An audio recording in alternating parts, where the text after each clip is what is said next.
Alright. Gagawa ko ngayon ng video for tutorial video kung paano baklasin itong CVT ng ATR. Okay, so simulan natin dito. Ito yung sa plastic cover. Ito yung ginagamit na tools. Para sa mga di pa nagpalit. Kasi sa akin naman, pinalitan ko na. Ang ginagamit ko na is na to. 8mm. Ito na, ito yung pinalit ko. Kung meron kayong mas may budget kayo, yung GR5, mas maganda yung GR5, mas magaan, mas matibay.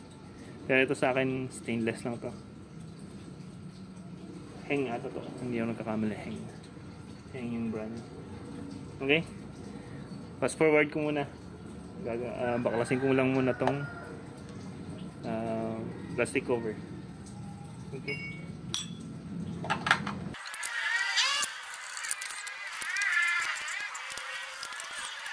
Alright, susunod na natin yung crankcase. Ang unang tools, ito 8mm. Then, una kong binabaklas at ginagamit na tools, itong nakabaluktot na, hindi ko lang kung ano, sakit wrench, allen. Basta ito nakabaluktot na 8mm. Itong una kong binabaklas, yung nandito sa pinakataas. Ito na, tapos ko na kasi kanina. Then, ito na, yung susunod na ginagamit ko sa lahat. Okay, fast forward ko lang.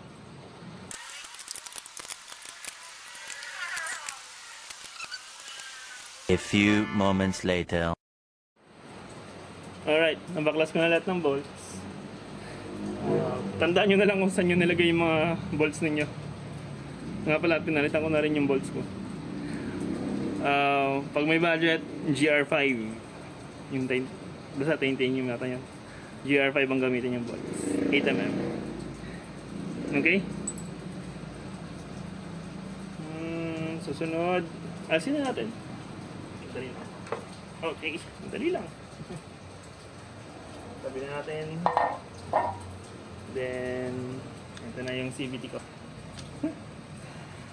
Pampaklasin natin siya. Alright. Una ko lagi binabaklas yung pulley. That is 22mm. Tagal na ito mga ito. Kailangan ng palitan. And impact wrench. Siguraduhin yung full battery lagi yung impact wrench nyo. Para pag sinikipan nyo yung pulley, hindi siya maluwag. Marami nagkakaganon eh. Low-bat yung impact wrench. Pag sinikipan nila, kumakalas yung pulley. Kaya dapat always full battery. Okay, baklasin na natin.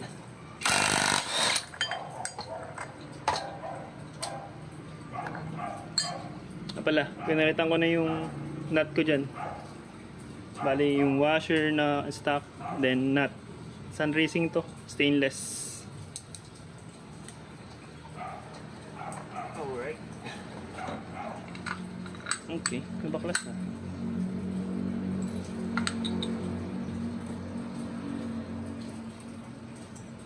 Then, ito na yung bell. Susunod. Sa akin, ay, sa inyo pala, 18 yung mm to. 18mm yung nut dito. Mag-stock. Sa akin naman, pinalitan ko siya ng GR5 na yung nut ng pulley ng NMAX saka Aerox.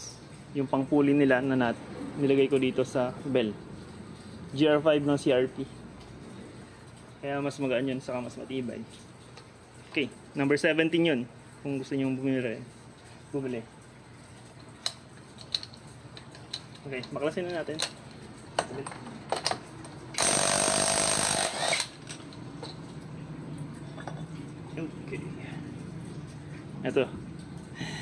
Ito yung pinakamagandang groove. Ay, groove ba tawag dito? Oh, groove. Pinaka-fine na groove na nakita ko na bell. Okay. This is from Pitts Bike. Pang click. Yung CNC nila. Medyo pricey pero siya yung pinakamagandang groove. Fine. Sobrang fine. Tapos hindi siya matalim. Then, ito kasing bigat nga lang siya ng stock. Kaya, wala, okay lang. Kaya, kung may mas makita kayong magandang groove, pero mas magaan, mas better yun. Okay? Pero sa akin, ito pa lang pinaka gusto kong bell na nakuha ko. Okay? Closing the to it.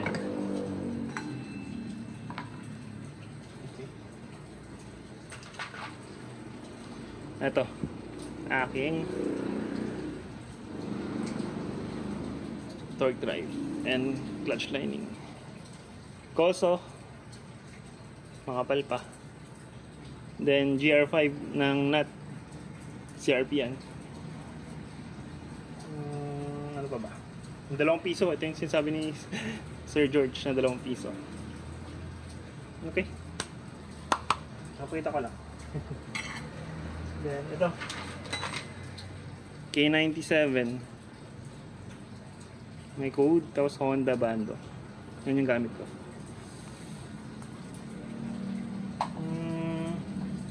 Fox George, ito. Abot lahat hanggang sa dulo. Hanggang dulo yan, abot. Yung sa K1Z Camco. Yung stock to ng Honda 160. Alright. Paano ba to? Yan. Wala. Dulo yan. Nagdudulo yung belt. Ano pa ba? Wala na akong masabi eh. Baklas, tapos konting punas na lang. Malinis pa naman. Malinis pa naman yung konti. Babakas ko lang last week. Ito yung mga pulley ko. Yung 2 favorite ko na pulley. Yung sa RS8, saka sa K-Works. Yung kalkal pulley ng K-Works na pang Honda AD 160. Kaya ito, backplate ng RS8. Tapos yung puti, Dr. Pulley. Dito ka nagtotono. Sa bola na lang ako nagtotono. Sa bola. Kaya kailangan mo ng timbangan. Kasi ito nabubura. Ito maganda rin. Dr. Pulley. Mas makapal to kaysa sa, nakita ko mas makapal to sa Koso. Pero yung Koso kasi sakto talaga yung, sakto yun. Pinakamagandang bola na ako nito. Pero ito mas malaki sa Koso. Ano pa ba? Balik ka naman ng timbang ngayon. Nasusubukan ko yung backplate dito sa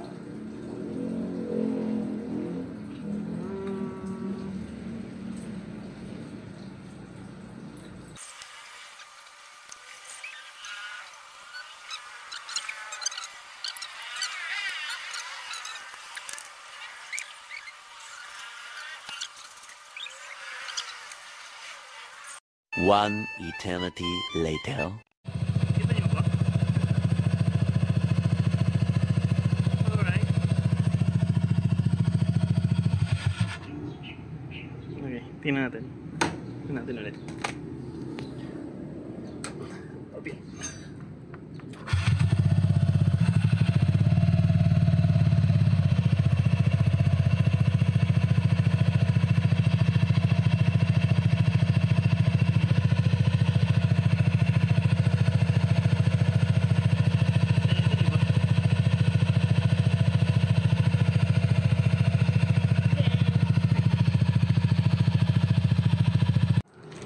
Alright.